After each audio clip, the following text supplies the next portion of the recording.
This is Todd Miller again, and I want to show a video showing how we get the organic matter from the woods and then carry it out to the reforestation area where it's all sandy and no topsoil so that we can plant new plants. And I just want to give a demonstration how this works. Basically, we have to go into the woods. It's usually, obviously, we want to be as close as possible because it's a lot of labor. But we have to find a rotting tree, usually around the tree stumps, or trees fall over naturally in the jungle all the time. Most people don't know that, but if you sleep out in the jungle, you'll hear, practically every day you'll hear a tree falling down. Big ones, small ones. Well, of course you hear the big ones better than you hear the small ones, but they fall down all the time when it's windy. Sometimes just because the root systems are weak or the tree is dead and they just fall over and you hear a big crashing sound. You hear it every day. So from that, or from loggers, or from people that were cutting wood, there's always dead trees and stumps in the woods. And so you have to go out and find them, because you would think that in this jungle environment the topsoil would be very rich and thick, but it really isn't. Really, the topsoil is very, very thin. So any place you look, generally it's just about not even a half an inch thick of good soil. And below that, depends on what area you're at, but it could be a clay soil, it could be all, it could be very poor. It's not necessarily good for reforestation. So the best thing is decaying organic matter. And so what we have to look for are decaying trees, logs, stumps.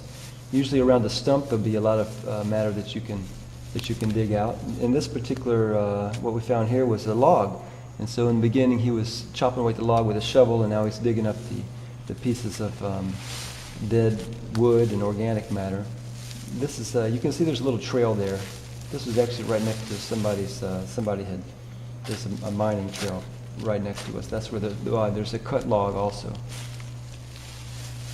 So he's digging out the organic matter from this decaying log and put it in a sack. And then he'll have to carry the sack out to the reforestation area. Here you can get a close-up and kind of see how rich the material is. It's very, very rich.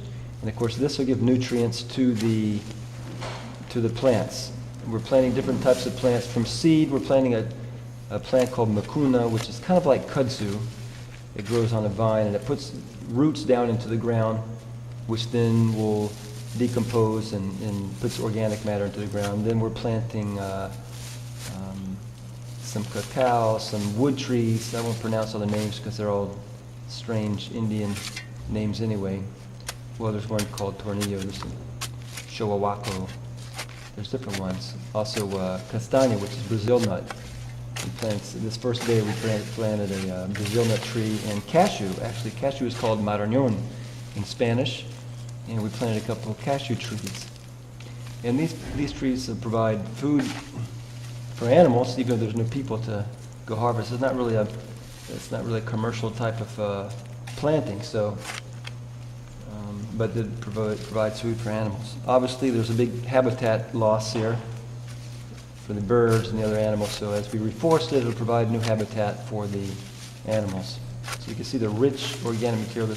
All you need is any type of decaying organic matter, and that'll give something for the plants to take hold of and to grow into. Because obviously, most things do not grow in sand like that, like you see out in the deforested areas.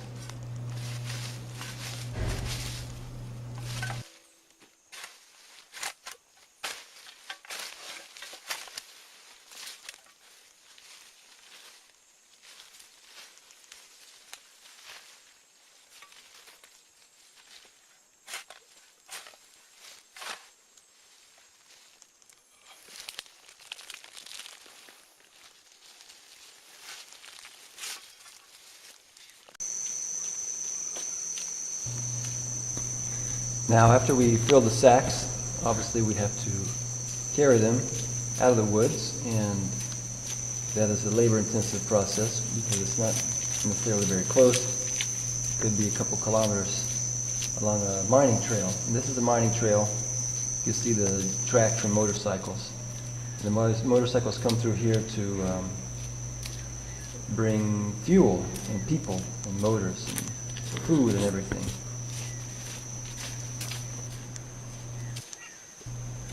This little bridge connects an area between two large mining pits, which are actually now two large or small lakes.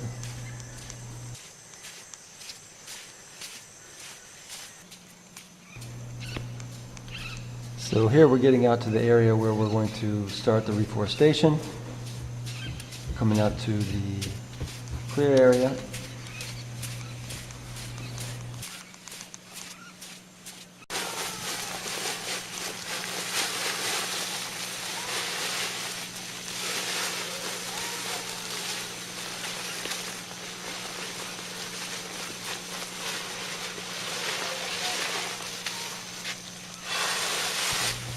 So here we're pouring out our first sack of organic matter.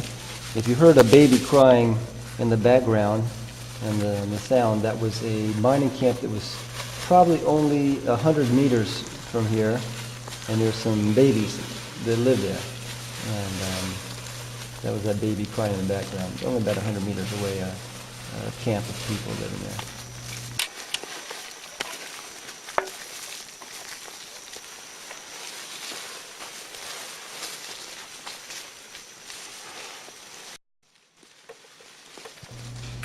So we lay down a good layer of organic matter so that the plants have something to get nutrients from. And then we're about ready to start planting some plants. We start with, we have some seeds for a plant called mucuna, which will spread out everywhere and put roots. And we have a number of other plants that are listed on our website. Additionally, we take plants out of the woods nearby and we just transplant them.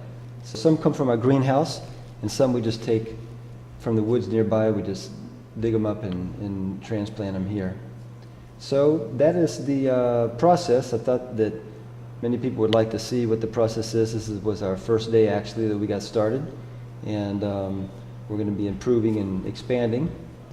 So if you feel this is a worthwhile project, please sponsor an area of land to be reforested so that we can recover this area as a forest and also for the habitat for the animals and the birds that formerly lived here. And if anybody wants to come down and visit or help us out in any way with the work, we're happy to have you. Just write me and we'll make arrangements. Please contact me if you have any questions or comments.